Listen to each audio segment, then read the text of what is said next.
সাম্প্রতিক সময়ে আমরা যখন দেখছি একের পর এক যুদ্ধ বিগ্রহ গোটা বিশ্বের বিভিন্ন প্রান্তে প্রান্তরে ছড়িয়ে পড়ছে, চতুর্দিকে যখন যুদ্ধের দামামা বাজছে, মানুষ যখন কৌতূহলী হয়ে উঠছে, ভীত সন্ত্রস্ত হয়ে উঠছে, মানুষ যখন আতঙ্কিত হয়ে উঠছে, এরকম একটি সময় এসেও যার কথা আমাদের সবচেয়ে বেশি স্মরণ হয় তিনি হলেন হযরত মুহাম্মদ মুস্তাফা সাল্লাল্লাহু আলাইহি ওয়াসাল্লাম। কারণ আজকের পৃথিবীতে মানুষ নিজেদেরকে সবচেয়ে সভ্য মনে করে। আজকের পৃথিবীতে বসবাসরত মানুষেরা নিজেদেরকে সবচাইতে অধিকার সচেতন, মানবাধিকার সচেতন। আজকের পৃথিবীতে মানুষ নিজেদেরকে সবচেয়ে বেশি পরিবেশ সচেতন, সবচেয়ে বেশি মানবিক পৃথিবী মনে করে। বাস্তবে কি তাই? আজকের পৃথিবীতে মানবতার আড়ালে আমাদের যে বাস্তব রূপ আছে, আমাদের যে আসল চেহারা আছে, আজকের পৃথিবীর যে প্রকৃত রূপ এবং আসল চিত্র আছে, সেটাকে সত্যিকারার্থে এবং যথাযথভাবে উপস্থাপন করার জন্যই মুহাম্মদ সাল্লাল্লাহু আলাইহি সাল্লামের জীবন ইতিহাসকে এবং এই রকম পরিস্থিতিতে তার জীবন দর্শনকে, তার জীবন সাধনাকে, তার কর্মপদ্ধতিকে পাশাপাশি রেখে তুলনা করা এবং মূল্যায়ন করা, এটা সময়ের সবচেয়ে প্রয়োজনীয় কাজগুলোর মধ্য থেকে একটা। আমরা জানি মুহাম্মদ সাল্লাল্লাহু আলাইহি সাল্লাম যে পৃথিবীতে আগমন করেছিলেন, এখনকার চাইতে তখনকার মানুষের মধ্যে যুদ্ধ বিগ্রহের প্রবণতা কোনো ক্রমে কম ছিল না। অবশ্য এখনকার যুদ্ধ যেরকম গণবিধ্বংসী, এখনকার যুদ্ধগুলো যেরকম সর্বগ্রাসী, তার সময়কার যুদ্ধগুলো সেরকম গণবিধ্বংসী এবং এতটা সর্বগ্রাসী ছিল না। তবে যুদ্ধ বিগ্রহ পরিমাণে, আকারে, সংখ্যায় যদি আমরা বিচার করি তাহলে আজকের চাইতে তখন কম ছিল না, বরং পরিমাণে অনেক বেশি ছিল। সেই সময়ে মুহাম্মদ সাল্লাল্লাহু আলাইহি সাল্লামের কি ভূমিকা ছিল, তার কি পদক্ষেপ ছিল, তার কি স্ট্র্যাটেজি বা উদ্যোগ ছিল এবং তার কি সুফল পৃথিবী বা বিশ্ববাসী পেয়েছে, আজ তথাকথিত মানবতাবাদী বিশ্বের মোড়লদের আসল রূপ, আসল চেহারা, প্রকৃত চিত্র কি, এই দুইটা বোঝা আমাদের জন্য গুরুত্বপূর্ণ। সম্মানিত উপস্থিতি, প্রিয় নবী সাল্লাল্লাহু আলাইহি সাল্লামের জীবনে অনেকগুলো যুদ্ধ, অনেকগুলো অভিযান তিনি নেতৃত্ব দিয়ে পরিচালনা করেছেন। আবার অনেকগুলো যুদ্ধ, অনেকগুলো অভিযানে তিনি নিজে সরাসরি নেতৃত্ব দেননি, অংশগ্রহণ করেননি, অন্য সাহাবীদেরকে পাঠিয়েছেন। তিনি সরাসরি যে সমস্ত যুদ্ধে, যে সমস্ত অভিযানে অংশগ্রহণ করেছেন, সেগুলোর সংখ্যা হলো 27টি। এই 27টি যুদ্ধ বা অভিযান যেগুলোতে তিনি শরীক হয়েছেন, অংশগ্রহণ করেছেন, তার অনেকগুলোতে কোনো প্রকার রক্তপাত হয়নি, শত্রুর মুখোমুখি হতে হয়নি, বাট অভিযান পরিচালনা করা হয়েছে। সর্বসাকল্যে এই 27টি যুদ্ধের সবগুলো যুদ্ধের চিত্রকে যদি আমরা সামনে রাখি, আমরা দেখতে পাবো এই সব যুদ্ধেও তিনি মূলত অংশগ্রহণ করেছেন, নেতৃত্ব দিয়েছেন, পরিচালনা করেছেন আত্মরক্ষার প্রয়োজনে, অথবা কোনো প্রকার আগ্রাসী আক্রমণকে থামিয়ে দেওয়ার প্রয়োজনে, জুলুমকে প্রতিহত করার প্রয়োজনে। ইতিহাসবিদদের অনেকের মতে মহানবী হযরত মুহাম্মদ সাল্লাল্লাহু আলাইহি সাল্লামের জীবনে যতগুলো যুদ্ধ হয়েছে, তিনি যতগুলো যুদ্ধ করেছেন, তার সবগুলো যুদ্ধই ছিল প্রতিরক্ষামূলক। যেই সব যুদ্ধগুলোকে বাহ্যিক দৃষ্টিকোণ থেকে আক্রমণাত্মক মনে হয়, সেদে গিয়ে যুদ্ধ করা, আগে থেকে যুদ্ধ শুরু করা, এরকমটি মনে হয় যেসব যুদ্ধগুলোতে, সেগুলো একটু গভীরে পর্যবেক্ষণ করলে, পর্যালোচনা করলে দেখা যায় যে সেগুলো মূলত প্রতিহতমূলকই ছিল। যেমন বদর যুদ্ধের কথা বলতে পারি আমরা। বদর যুদ্ধে মুসলিমরাই আগে বদরের প্রাঙ্গণে, বদর প্রান্তরে গিয়েছেন মদিনা থেকে, সন্দেহ নাই, এটা সত্য যে মুসলমানরাই আগে সেখানে গিয়েছেন। কিন্তু মুসলমানরা যুদ্ধের জন্য সেখানে যাননি। মুসলমানরা সেখানে গিয়েছেন, মক্কার মুশরিকরা তাদের যে সমস্ত সম্পদ কুক্ষিগত করে রেখেছিল, হিজরতের সময় তাদেরকে যে সমস্ত সম্পদ নিয়ে যেতে দেয়নি, সেই সমস্ত সম্পদগুলো তারা সিরিয়া থেকে যখন মক্কা যাচ্ছিল, সেগুলো তাদের কাছ থেকে পুনরুদ্ধার করবার জন্য গিয়েছে। কিন্তু ঘটনাচক্রে সেখানে যুদ্ধ করতে হয়েছে মুসলিমদেরকে, বাট মুসলিমরা সেখানে যুদ্ধের জন্য অগ্রসর হয়ে যাননি। এইভাবে পর্যালোচনা করলে দেখা যায় অনেক ইতিহাসবিদদেরই বক্তব্য এবং মন্তব্য হলো যে মুহাম্মদ সাল্লাল্লাহু আলাইহি সাল্লামের জীবনের যুদ্ধগুলো ছিল সব প্রতিরক্ষামূলক, প্রতিহতমূলক, শত্রুপক্ষের আক্রমণকে ঠেকাবার জন্য, আত্মরক্ষার জন্য তিনি যুদ্ধ করেছেন। অবশ্য অনেক ইতিহাসবিদদের মতে কিছু কিছু যুদ্ধ ছিল তার ইখদামি যুদ্ধ, আক্রমণাত্মক যুদ্ধ, আগ বেড়ে যুদ্ধ, কিন্তু সেগুলোরও প্রত্যেকটা যুদ্ধের প্রেক্ষাপট পর্যালোচনা করলে দেখা যায় যে কোন শত্রুপক্ষ মদিনায় আক্রমণ করবার প্রস্তুতি নিচ্ছে, কোন ষড়যন্ত্রে লিপ্ত হয়েছে, এইরকম পরিস্থিতিতে সেগুলোকে মোকাবেলার জন্য তিনি অভিযান পরিচালনা করার জন্য লোক পাঠিয়েছেন। কিন্তু আজকের পৃথিবীতে যে যুদ্ধগুলো হয়, চতুর্দিকে যদি আমরা তাকাই, যুদ্ধ বা সমর বিশেষজ্ঞ হওয়ার প্রয়োজন নেই, একেবারে সাধারণ মানুষের সাধারণ চোখ দিয়ে যদি আমরা তাকাই, আমরা দেখতে পাই যে আজকের পৃথিবীতে সচরাচর যুদ্ধগুলো হয়ে থাকে সাম্রাজ্যবাদ এবং আধিপত্যবাদ বিস্তার করবার প্রয়োজনে। আমার মোড়লগিরি কোথাও খর্ব হচ্ছে, কোনো জায়গায় আমার কথা পুরোপুরি শোনা হচ্ছে না, আমাকে জিজ্ঞেস করা ছাড়া কোনো কাজ করা হচ্ছে, অতএব সেখানে আমার খবরদারি প্রতিষ্ঠা করতে হবে এবং সেটা করার জন্য যেই কোনো অজুহাত দিয়ে যেই কোনো জায়গায় আক্রমণ করা যাবে। আমরা বলি মব ভালো জিনিস না, মব করা খারাপ জিনিস। আমরা বলি আইন হাতে তুলে নেওয়া ভালো জিনিস না, এটা খারাপ জিনিস। আমাদের নবী করিম সাল্লাল্লাহু আলাইহি সাল্লামের যে জীবন দর্শন ছিল সেখানে আমরা দেখি কোন ব্যক্তি কোনো অন্যায় করেছে, অপরাধ করেছে, এমন অপরাধ যার শাস্তি মৃত্যুদণ্ড হওয়া উচিত, এরকম কোন জঘন্য অপরাধ করে বসেছে, সাহাবীরা নবীজির সামনে সেই 1450 বছর আগের পৃথিবী, আজকের তথাকথিত আধুনিক পৃথিবী, তথাকথিত সভ্য দুনিয়ার মানুষ তারা ছিলেন না, যদিও প্রকৃত সভ্য তারাই ছিলেন। তখন সাহাবীরা জিজ্ঞাসা করতেন, হে আল্লাহর রাসূল, আমাকে আপনি পারমিশন দিন, সে যে জঘন্য কর্ম করে মৃত্যুদণ্ডের মতো পাওয়ার মতো অপরাধ করেছে, আমি তার মৃত্যুদণ্ড কার্যকর করতে চাই, আপনি পারমিশন দেন। এখানে আমরা দেখতে পাই মব জাস্টিস যেন না হয়, আইন নিজের হাতে তুলে নেওয়া যেন না হয়, আমার কাউকে অপরাধী মনে হল আর আমি বিচার করা শুরু করে দিলাম, এটা যেন না হয়। এই জন্য তখনকার মদিনা রাষ্ট্রের প্রধান, মদিনার বিচার বিভাগের প্রধান, তাকে সাহাবীরা জিজ্ঞাসা করতেন, হে আল্লাহর রাসূল, আপনি পারমিশন দিলে আমি কার্যকর করতে পারি। বাট সচরাচর নবী সাল্লাল্লাহু আলাইহি সাল্লাম এরকম পারমিশন চাওয়া কাউকে পারমিশন সচরাচর দিতেন না। এই ছিল আমরা যেটাকে, বা আমাদের সমাজের এক শ্রেণী মানুষ যেটাকে সেকেলে মনে করে, আদি যুগ মনে করে পিছিয়ে থাকা যুগ সময়, সেই সময়কার মানুষের সভ্যতা, সেই সময়কার মানুষের আইন হাতে না তোলার ব্যাপারে দায়িত্বশীলতার পরিচয়। আজ আমরা ছোট্ট পরিসরে, আমাদের দেশীয় পরিসরে, আঞ্চলিক পরিসরে আমরা বলি মব জাস্টিস করা যাবে না, আইন বা বিচারের ভার নিজের হাতে তুলে নেওয়া যাবে না। কিন্তু আমরা দেখছি কি, যারা আমাদের সকাল বিকাল মানবতার সবক দেয়, সকাল বিকাল আমাদেরকে সভ্যতার কথা শেখায়, যারা সভ্য দুনিয়ার সংজ্ঞা রচনা করে, তাদেরকে দেখি তারা কোনো দেশকে কোনো একটা অভিযোগ দিয়ে সেখানে হামলা করেছে, হামলা করে লক্ষ লক্ষ মানুষকে সেখানে শেষ করে দিয়েছে। এরপরে দেখা গেল যেই অভিযোগে হামলা করা হয়েছে সেই অভিযোগের কোনো হদিস পাওয়া যায়নি, দেশ শেষ, সেখানকার সব ধ্বংস হয়ে গেছে, সেখানকার আকাশে থাকা মানুষগুলো সব পাতালে চলে আসছে। কিন্তু দিন শেষে যেই মরণাস্ত্র, যেই গণবিধ্বংসী অস্ত্রের অজুহাতে সেখানে হামলা করা হলো, সেটার কোনো ছিটা ফোটা নাম গন্ধ যারা হামলা করেছে তারা সে দেশ দখল করে তন্ন তন্ন করে তালাশ করে কোথাও পায় নাই। তাহলে একটা মিথ্যা অভিযোগ, মিথ্যা অজুহাতের ভিত্তিতে একটা জনপদ, একটি দেশ, একটি ভূখণ্ডকে ধ্বংস করে দেওয়ার পরও আপনি এই তথাকথিত সভ্য দুনিয়ার কাউকে সরি শব্দটি বলতে শুনবেন না যে আমাদের অভিযানটা ভুল ছিল, আমরা অন্যায় করেছি, আমরা একটা মিথ্যা ধারণা প্রসূত অজুহাতের ভিত্তিতে কোনো দোষ প্রমাণ হওয়ার আগে একটা দেশের উপরে আগ্রাসন চালিয়েছি। এই দুঃখ প্রকাশ করার মতো মানুষ পৃথিবীতে একটাও আপনি দেখবেন না। এরপরও আপনাকে বলতে হবে আজকের পৃথিবী, আজকের বিশ্ব নাকি সভ্য পৃথিবী, সভ্য বিশ্ব। নবী সাল্লাল্লাহু আলাইহি সাল্লামের কোন যুদ্ধ সাম্রাজ্যবাদ প্রতিষ্ঠা করবার জন্য ছিল না। এখন যুদ্ধ হয় কিসের জন্য? কর্তৃত্ববাদ, সাম্রাজ্যবাদ, আধিপত্যবাদ, মাস্তানি, এগুলোকে প্রতিষ্ঠা করবার প্রয়োজনে।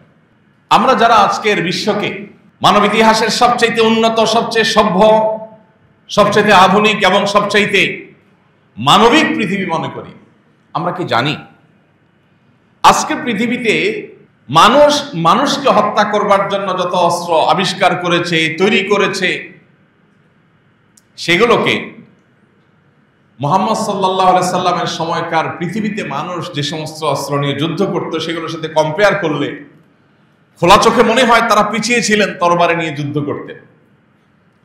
আবার অনেকের কাছে তখনকার যে সম্মুখ সমর হতো, সম্মুখ যুদ্ধ হতো, তরবারি দিয়ে উভয় পক্ষ মুখোমুখি লড়াইয়ে নেমে পড়তো, আমাদের কাছে দেখতে সেটা অমানবিক অনেকের কাছে মনে হয়।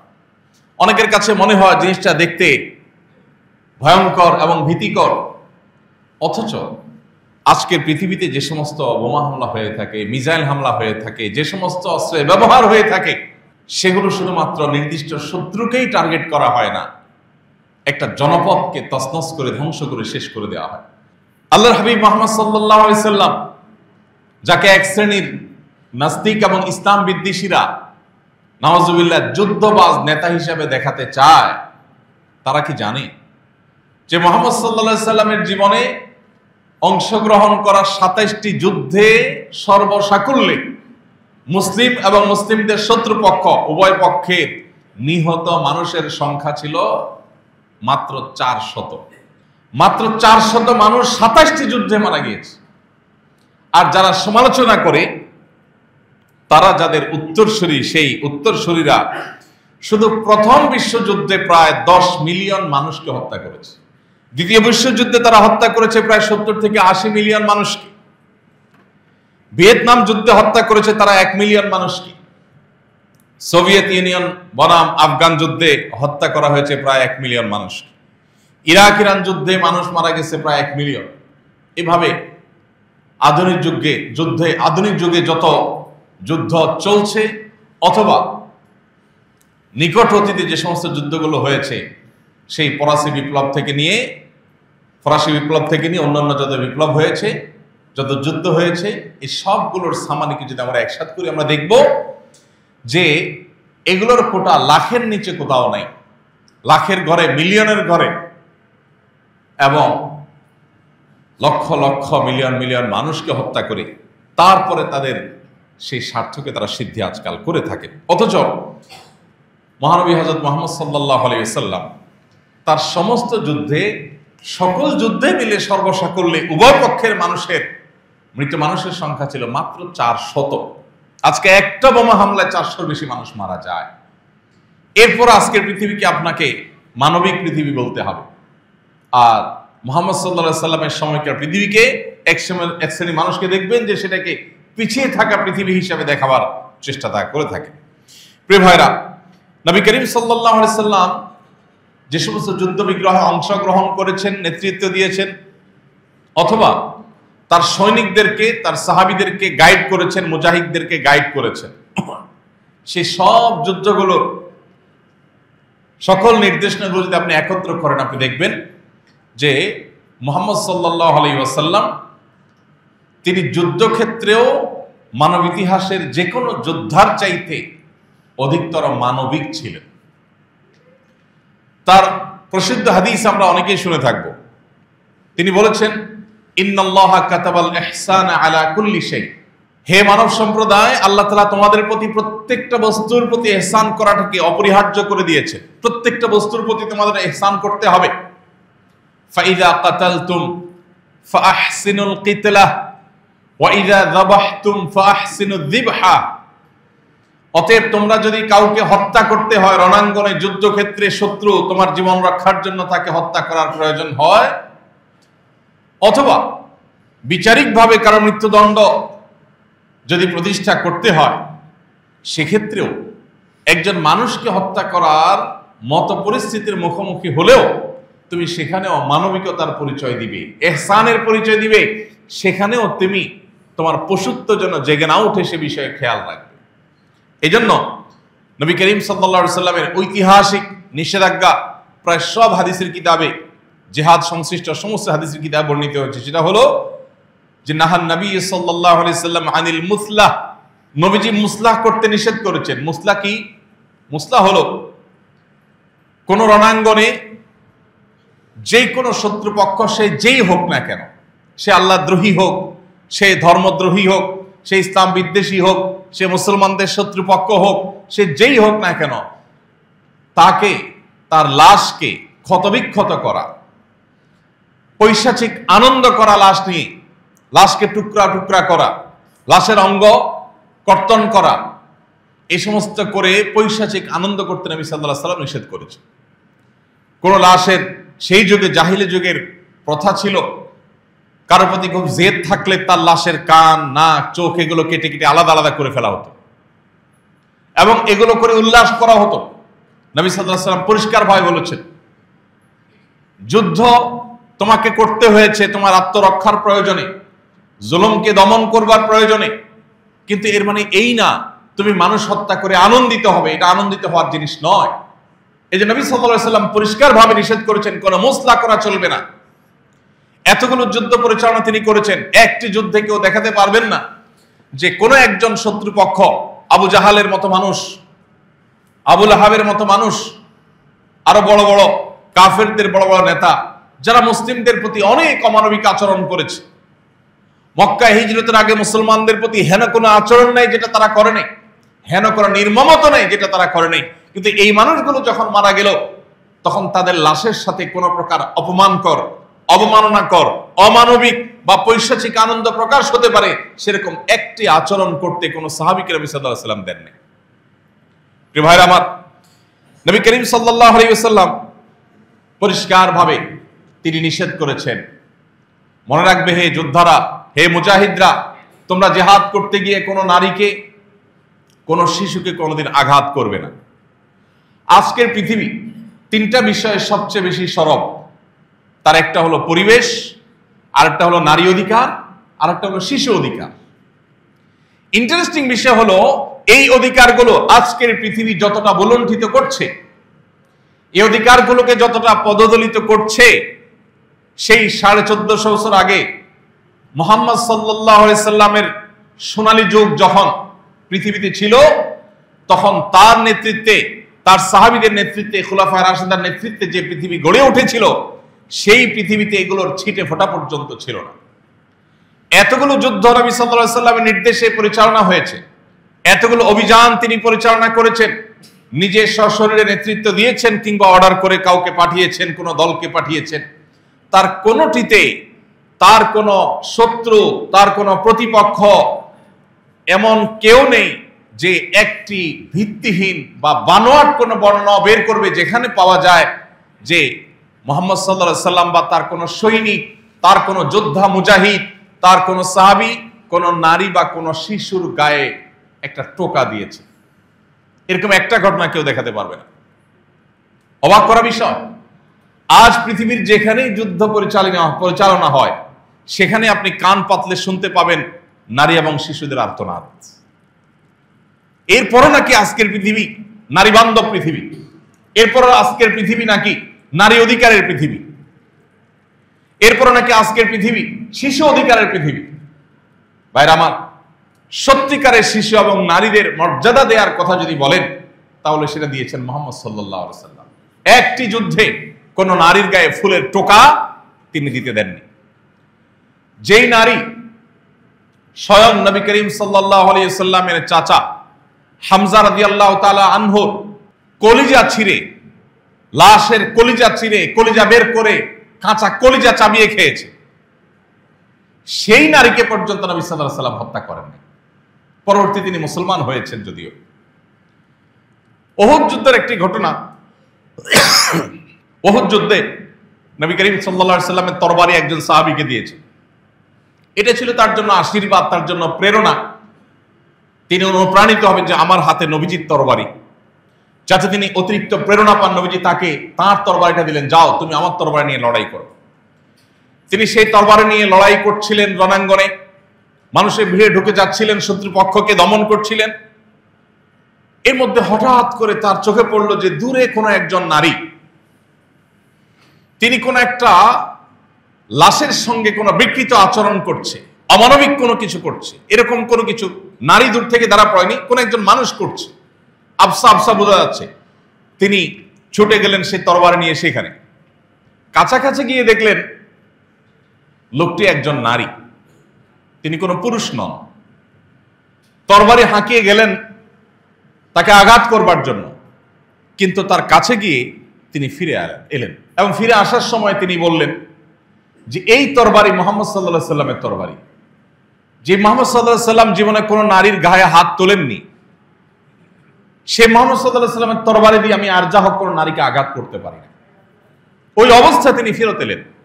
উহুদ যুদ্ধের ঘটনা যত ইতিহাসবিদরা লিখেছেন, এই ঘটনাকে কেউই কিন্তু এড়িয়ে যেতে পারেননি।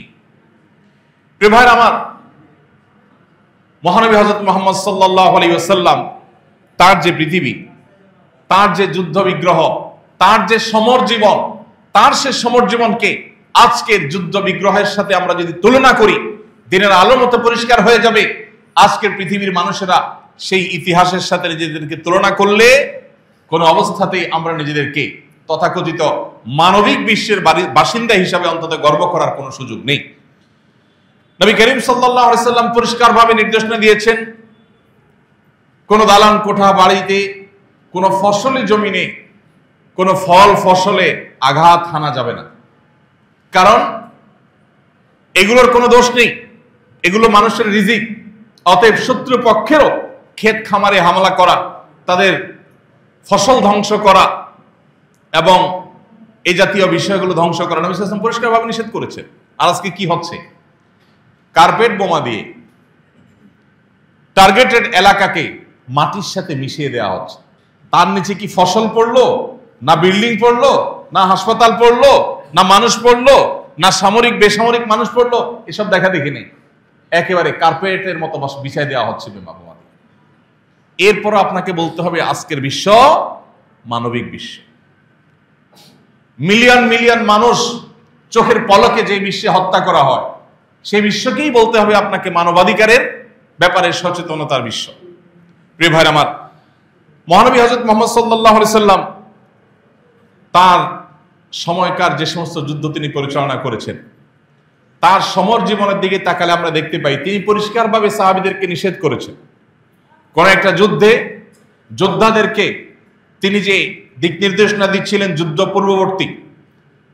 পূর্ববর্তী দিক নির্দেশনার মধ্যে তিনি বলেছিলেন, মনে রাখবে কোন ধর্মযাজক, কোন উপাসক উপাসনালয়ে উপাসনারত আছে, তাদের উপরে আঘাত করা যাবে না, কারণ তারা তো যুদ্ধে লিপ্ত নয়, তারা ভিন্ন ধর্মের বিশ্বাসী হতে পারে, তার সাথে আমার ধর্মে হাজারটা অমত থাকতে পারে, আমার দৃষ্টিতে সে ভুল পথে আছে সেটি আমি বিশ্বাস করতে পারি, তাই বলে সে তো আমার সঙ্গে যুদ্ধেরত নয়। বিধায় উপাসনালয়ে উপাসনারত ধর্মযাজককে আঘাত করতে নবী সাল্লাল্লাহু আলাইহি ওয়াসাল্লাম পরিষ্কারভাবে নিষেধ করেছেন।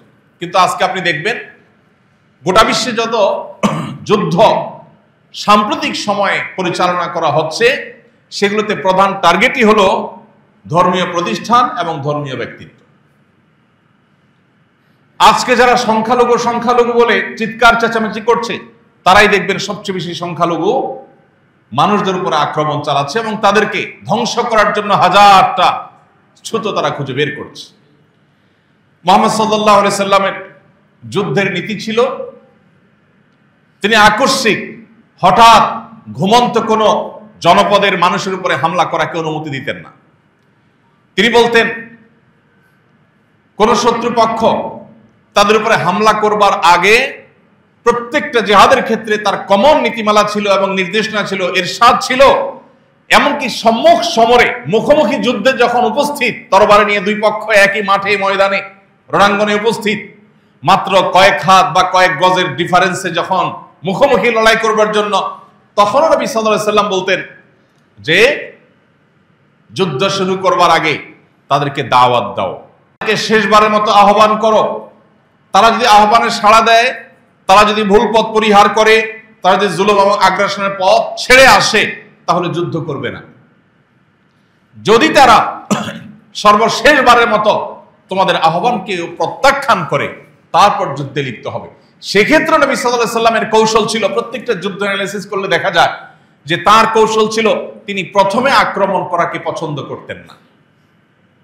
তিনি চাইতেন শত্রুপক্ষ আক্রমণ করলে তারপরে তার লোকজন আক্রমণ করবে, তার অনুসারে আক্রমণ করবে। একজন মানুষ কতটা মানবিক হলে, একজন মানুষ কতটা দায়িত্বশীল হলে, একজন মানুষ কতটা মাত্র যথাযথ এবং প্রকৃত অর্থেই মানবতাবাদী হলে তার যুদ্ধের ক্ষেত্রে, রণাঙ্গনের ক্ষেত্রেও এভাবে অক্ষরে অক্ষরে মানবিক দিকগুলোকে বিবেচনা করে মাথায় রেখে তারপরে সামনে পা ফেলা সম্ভব হয়। প্রিয় ভাইরা আমার, মুহাম্মদ সাল্লাল্লাহু আলাইহি সাল্লামের যে সমস্ত যুদ্ধগুলো ছিল সেসব যুদ্ধগুলোতেই আমরা দেখি যে মানবিকতার সর্বোচ্চ পরাকাষ্ঠা তিনি প্রদর্শন করার চেষ্টা করেছেন। তিনি আগ্রাসন, সাম্রাজ্যবাদ বিস্তার এই সমস্ত উদ্দেশ্যে কখনো কোনো যুদ্ধ পরিচালনা করেননি। আমাদের আজ সবচেয়ে বড় দুর্ভাগ্য হলো আমরা মুসলমানরা এত কিছুর পরও আমাদের মুখটা অনেকখানি ছোট, আমরা নিজেদের ইতিহাস জানি না। আমাদেরকে ইসলাম বিদ্বেষীরা, মুহাম্মদ সাল্লাল্লাহু আলাইহি সাল্লামের বিদ্বেষীরা, তারা মুহাম্মদ সাল্লাল্লাহু আলাইহি সাল্লামকে যুদ্ধবাজ নেতা হিসাবে নাউজুবিল্লাহ আমাদের সামনে উপস্থাপন করে। আমরাও জবাব দিতে দিতে কাহিল হয়ে যাই যে তিনি অনেকগুলো যুদ্ধ করেছেন এই কারণে সেই কারণে, কিন্তু তার যুদ্ধের মধ্যে যেই সমস্ত মানবিক দিকগুলোকে বিবেচনায় তিনি রাখতেন সেগুলো আজকের পৃথিবীর মানুষের কাছে জাস্ট গল্পের মতো।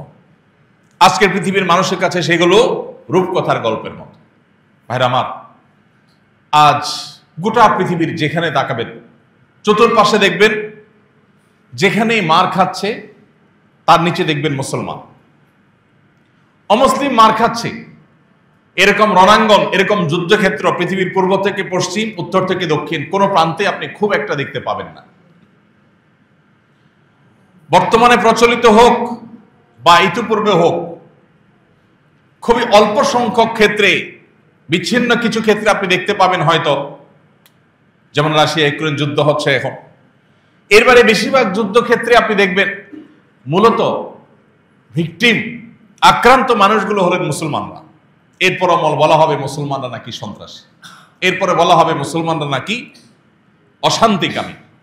প্রিয় ভাইরা আমার, পৃথিবীর ইতিহাসের সকল গণহত্যা, সকল বর্বরচিত হামলা, এই সবগুলোর সাথে অমুসলিমরা জড়িত। একটা বড় গণহত্যা পৃথিবীর ইতিহাসের দেখানো যাবে না যেটা মুসলিমদের নেতৃত্বে হয়েছে, যেটা মুসলিমরা পরিচালনা করেছে। মুসলিম শাসকদের মধ্যে নিশ্চয়ই অনেক লোক ছিলেন যারা অনেক অত্যাচার করেছে, নিশ্চয়ই অনেক খারাপ মানুষ ছিলেন কম বেশি, কিন্তু গণহত্যা যেগুলো আছে, প্রত্যেকটা বড় বড় যুদ্ধে পৃথিবীতে হয়েছে, মিলিয়ন মিলিয়ন লক্ষ লক্ষ মানুষ যেখানে মারা গেছে, সেগুলো মুসলিমরা পরিচালনা করেছেন এবং অমুসলিমদের বিরুদ্ধে পরিচালনা করে প্রথম দ্বিতীয় বিশ্বযুদ্ধের মতো এরকম মিলিয়ন মিলিয়ন মানুষ হত্যা করেছে। এরকম ঘটনা সচরাচর দেখা যাবে না। এরপরও আমাদের মুসলমানদের মধ্যেই এক শ্রেণী মানুষ, তাদের মধ্যে হেজিটেশন কাজ করে, আমাদের মধ্যে জড়তা কাজ করে। আজকের পৃথিবীতে সবচেয়ে বড় মিথ্যা, সবচেয়ে বড় প্রপাগান্ডা যেটা মুসলমানদের উপরে চাপিয়ে দেওয়া হয়েছে সেটা হলো জিহাদের এই মহান বিধানকে সন্ত্রাসবাদ হিসাবে দেখানো হয়েছে। এবং জিহাদ, মুজাহিদ এগুলো শুনলে আমাদের অনেক মুসলমানরা পর্যন্ত একটু অস্বস্তি বোধ করেন এবং এসব আলোচনা নিতে পারেন না, মনে করেন না জিহাদের আবার আলোচনা হবে কেন। আজকের তথাকথিত আধুনিক এই পৃথিবীর সভ্যতার ভেগধারী, প্রকৃত অসভ্যরা সবচেয়ে বড় সফলভাবে জিহাদ এবং মুজাহিদকে তারা সন্ত্রাস এবং সন্ত্রাসী হিসাবে চিত্রায়িত করেছে। এটা হলো তাদের সবচেয়ে বড় সফলতা। হ্যাঁ, জিহাদের নাম দিয়ে কেউ যদি সন্ত্রাস করে সেটা অবশ্যই সন্ত্রাস, কিন্তু সন্ত্রাস এবং জিহাদকে গুলিয়ে ফেলা, এটা বর্তমান পৃথিবীতে প্রত্যেকটা দেশেই কম বেশি হয়েছে। আমাদের দেশে, আমাদের সমাজেও হয়েছে। কারো মুখ থেকে জিহাদের আলোচনা শুনলেই তাকে জঙ্গি, সন্ত্রাসী মনে হয় আমাদের অনেকের কাছে। ভাইরা আমার, ব্রিটেনের টনি ব্লেয়ারের কথা আমাদের মনে আছে। তিনি পরিষ্কার করে বলেছিলেন, আমরা ধর্মযুদ্ধে লিপ্ত হয়েছে, এটি আমাদের ধর্মযুদ্ধ। ইরাকে কিংবা আফগানে তাদের যে অভিযান ছিল, সে অভিযানকে তারা পরিষ্কারভাবে তাদের ধর্মযুদ্ধ হিসেবে, ক্রুসেড হিসেবে তারা ঘোষণা করেছে। তারা যখন ধর্মযুদ্ধ করে তখন সেটা সন্ত্রাসবাদ হয় না, কিন্তু যখন মুসলমান তার ধর্মের জন্য যুদ্ধ করার কথা বলে তখন সেটা কি হয়? সন্ত্রাসবাদ হয়। এবং আমাদেরকেও এই ট্যাবলেটটা গিলাতে পেরেছে। কেন আজ মুসলিমরা অপমানিত? কেন আজ মুসলিমরা লাঞ্ছিত? এর অন্যতম প্রধান কারণ হলো যে আজ মুসলমানরা আমরা কোরআন থেকে দূরে সরে গেছি। আমরা কোরআনের ধারে কাছে নেই, আমরা কোরআন ভিত্তিক জীবন গড়ি নেই। কোরআন আমাদের প্রধান পথ প্রদর্শক না, কোরআন থেকে আমরা দূরে সরে গেছি। এটা আমাদের লাঞ্ছনার সবচেয়ে বড় কারণ। এর পাশাপাশি আমরা আজ লাঞ্ছিত, অপমানিত। এর অন্যতম বড় কারণ আল্লাহর মহান বিধান জিহাদ, এটার আলোচনা, এটার পর্যালোচনা, এটা কিভাবে কার্যকর হয়, এটা কার্যকর হওয়ার জন্য শর্ত কি, এটার প্রাথমিক আলোচনাগুলো পর্যন্ত আমাদের মাঝ থেকে বিদায় হয়ে গেছে। ঠিক একইভাবে আমাদের মধ্যে আজ অনেকের বীজ, এটা প্রচন্ড রকমের ডালপালা গজিয়ে গেছে, যার ফলে আজ এক প্রান্তের মানুষ যখন আক্রান্ত হয় আমরা তখন মনে করি আমরা তো ভালো আছি, আমরা তো আক্রান্ত নই। কোন এক অঞ্চলের কোন একটা দেশে মানুষ যখন আক্রান্ত হয় তখন আমাদের কাছে মনে হয় যে আমরা তো নিরাপদ আছি, আমরা তো ভালো আছি। এই জন্য এই পরিস্থিতিতে আমাদের একে অন্যকে অনুভব করা, একে অন্যকে ফিল করা, একে অন্যের কষ্টগুলোকে ধারণ করা এবং উপলব্ধি করা, এটার কোনো বিকল্প পথ খোলা নেই। আল্লাহ রাব্বুল আলামিন আজকের এই পৃথিবীকে শান্ত, সুন্দর এবং বসবাসযোগ্য করে দিন। সকল নিরীহ মানুষ, সকল নিরপরাধ মানুষ, সকলের জীবন যাত্রাকে আল্লাহ রাব্বুল আলামিন নিরাপদ করে দিন। আল্লাহ তাআলা আমাদের এই প্রিয় ভূখণ্ডটাকে, আমাদের এই প্রিয় জনপদকে আসন্ন বিশৃঙ্খল বিশ্বের বিশৃঙ্খলতা থেকে আল্লাহ তাআলা আমাদেরকে মুক্ত রাখুন গোটা বিশ্বকে, বিশেষ করে মুসলিম বিশ্বকে, এবং সকল মাজলুম, সকল নিরপরাধ, সকল নির্যাতিত মানুষের আর্তনাদ, তাদের হাহাকার আল্লাহ রাব্বুল আলামিন দূর করে দিন। পৃথিবীকে শান্তি এবং শৃঙ্খলা দিয়ে পরিপূর্ণ করে দিন। অশান্তি সৃষ্টিকারীদেরকে আল্লাহ তাআলা সমূলে ধ্বংস করে দিন। তাদের পরিণতি আল্লাহ তাআলা আমাদেরকে দেখে যাওয়ার তৌফিক দান করুন।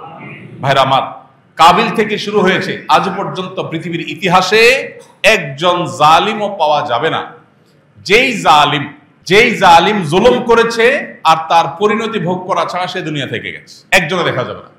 আল্লাহ রাব্বুল আলামিন কোরআনে কারিমে বলেছেন, ইন্নামা নুমলি লাহুম ইন্না কাইদি মাতিন। আমি ছাড় দিয়ে রাখি তাদেরকে, আমার পাকড়াও বড় শক্ত।